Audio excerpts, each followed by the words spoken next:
Hey everyone, it's Jack from Cultaholic back once again, and it's time to talk about the final Big Four pay-per-view of 2021. That's right, Survivor Series, aka everyone's favorite. Lots of big matches to talk about on this one, from Becky Lynch versus Charlotte Flair to Big E versus Roman Reigns, and of course, those traditional Survivor Series elimination tag team matches. So, without any further ado, this is what happened at Survivor Series 2021. Let's go.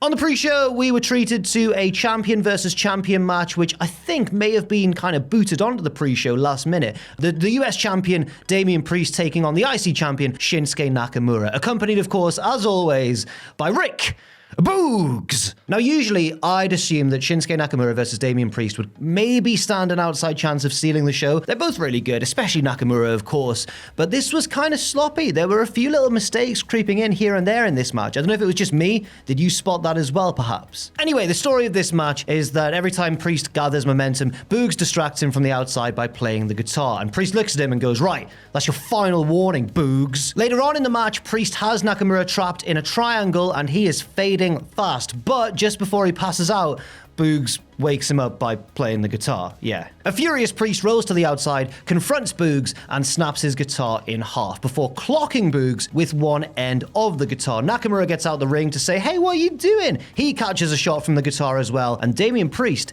is disqualified. It's a win for Shinsuke, 1-0 to SmackDown, if we're counting results on the pre-show. Who knows if we are or not. Maybe we'll find out in a little while. Also, very intriguingly, this looks like a heel turn for Damian Priest, so we'll have to keep an eye on Raw and see how that develops moving forward. But now the pre-show shenanigans are not over, because here comes Vince McMahon in his limousine, and he has a golden egg. Yes, literally, this segment is Vince pulling up in a limousine, getting out, and presenting the crowd of watching roster members with a golden egg, and they all go, "Oh yeah," they're really impressed by the golden egg, like it's the best thing they've ever seen. Adam Pearce is there as well, and Sonya Deville, and just everybody's really, really impressed with this golden egg, so, you know, whatever makes you happy. It's on to the main portion of the show, and it becomes very quickly apparent that the egg is a reference to The Rock's new movie, Red Notice. Did you know The Rock's in a new movie? I certainly did, because the opening package of Survivor Series genuinely features more clips from The Rock's new movie than it does wrestling clips in the build-up to the various matches on the card. It's quite a forced video package about the similarities between two very different things, I suppose. But without much further ado, we're on to the first match of the main portion of the show, which is Charlotte Flair versus Becky Lynch, which I believe on the Kickoff show, they were advertising as the main event of the whole night. So for some reason, there's been a switcheroo, perhaps, in the order of the card. The opening of this bout features a couple of quick attempts at natural selection and the disarmer, but mainly there's a lot of brawling and trash talk, playing off the reported real-life heat between the two. Charlotte at one stage uses Becky's Bexploder suplex in the corner against her, and a little bit later on uses the Andrade back elbow for a near fall. Becky hits the manhandle slam for 2, but Charlotte gets a leg on the ropes, so Becky puts on sort of a figure 4 leg lock, and they kind of sit in the hold and call each other a bitch and slap each other before Charlotte manages to get out. The theme of stealing signature moves continues as Charlotte gets the disarmer, but this time it's Becky's turn to make the ropes,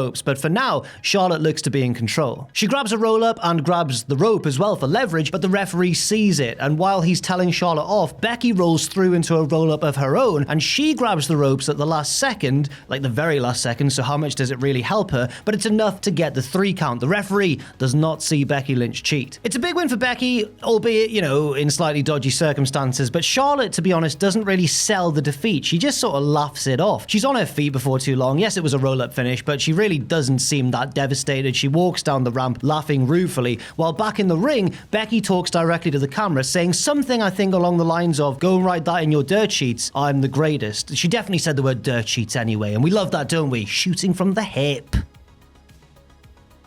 Next up, we have the first Survivor Series elimination match, and it's the 5-on-5 men's tag team match. Team Raw taking on Team SmackDown. Team Raw consists of Bobby Lashley, Austin Theory, Finn Balor, Kevin Owens, and Seth Rollins, while SmackDown consists of King, Xavier Woods, Jeff Hardy, Sheamus, Happy Corbin, with Madcap Moss, of course, and Drew McIntyre. At the beginning, Seth and Owens argue over who's going to start the match, and Kevin Owens wins the argument because he's really fired up, he's ready to go.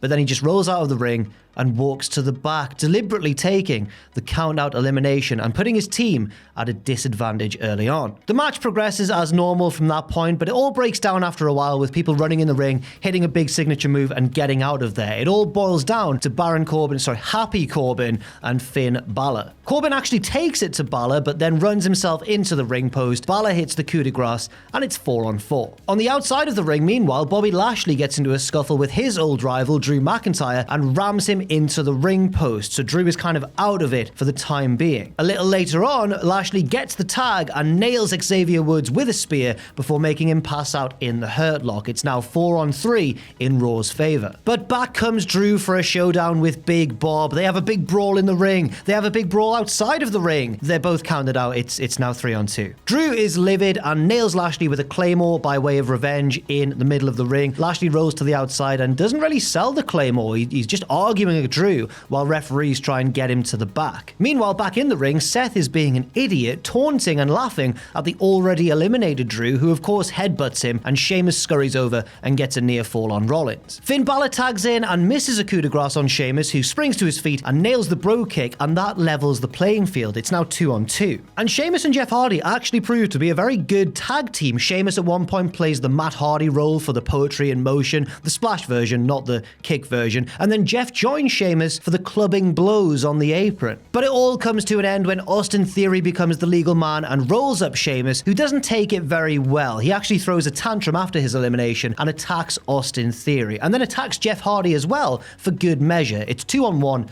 to Raw, with Seth Rollins and Austin Theory still in the match. But Jeff Hardy evens the playing field again as he eliminates Austin Theory with a swanton bomb, and it's down to him and Rollins. They go back and forth, back and forth. Jeff hits the twist of fate, goes for the swanton bomb, but Rollins gets the knees up. From there, Rollins is free to hit the curb stomp, cover Jeff Hardy for 3, and Seth Rollins is the sole survivor of the match. And also, Raw is leading the night at this stage, 2-1. Again, if we're counting the pre-show match.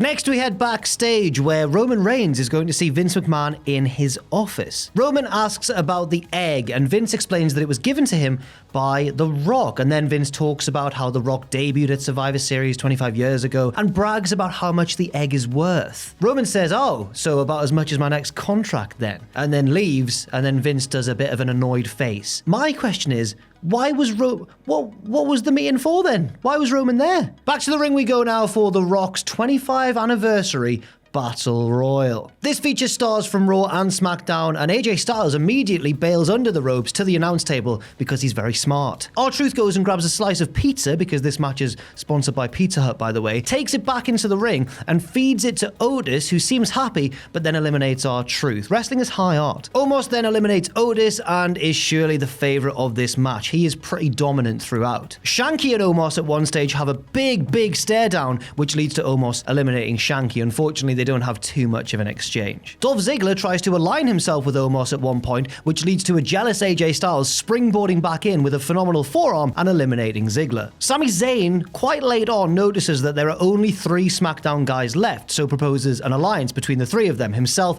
Cesaro, and Ricochet. The other 2, though, are very annoyed by Sami as per usual and allow him to get eliminated by the Raw stars. Omos, meanwhile, is just continuing to dominate and eliminates the other big guy in the match, Commander Aziz, who then grabs AJ from outside of the ring, and he and Omos have a tug of war kind of thing over AJ, which leads to him falling to the outside and being eliminated. We're down to the final 5 now, with Omos, both Street Profits, Cesaro, and Ricochet, and all 4 other guys team up on the big man. But Omos just starts eliminating fools left, right, and center. Bye-bye Cesaro, bye-bye Dawkins, bye-bye Ford, and we're down to Omos and Ricochet, which I would not have guessed at the start of this match. It's not too much of a final showdown, really. Omos stops himself being being eliminated with a low bridge and just hurls Ricochet over the top rope, and Omos wins the match. AJ Styles gets in to celebrate with Omos and then wants a slice of pizza, but the Street Profits steal it away, and Montez Ford throws some slices of pizza out to the crowd, and then the Street Profits stand at the top of the ramp and celebrate with some more slices of pizza as their music plays, because of course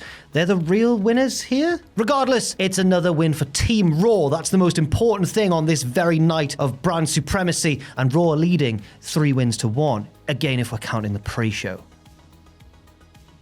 Next up, we have the Usos taking on RK Bro. Randy goes for an RKO fairly early on, but Jimmy manages to avoid it and rolls out of the ring for a lovely hug with his brother. A lot of this match is Riddle playing the face in peril while the Usos beat him down, but he finally gets the hot tag to Orton, who slams both Usos onto the announce table. Later on, Jay avoids another RKO, but Riddle tags in and he runs wild for a while, but the Usos regain control, again dominating Riddle and getting several near falls. Towards the end of the match, Orton tags in from the apron, but Jimmy doesn't realize and goes for the big splash off the top onto Riddle. As he jumps, Orton slides back into the ring, RKO out of nowhere, 1, 2, 3, and RK Bro win. Raw are dominating, guys. It's 4-1. If we're counting the pre-show match, which we are counting that win for Shinsuke Nakamura. Back to Vince's office we go, where he is in a meeting with Adam Pearce and Sonya Deville, and oh no, the egg has gone missing. And Vince points out that it's worth $100 million, which I must have missed last time, because I think that's the amount he mentioned in the first meeting, but I wasn't really paying attention. Now I'm paying attention. $100 million. Vince tells Pearce and Deville to find that egg, damn it.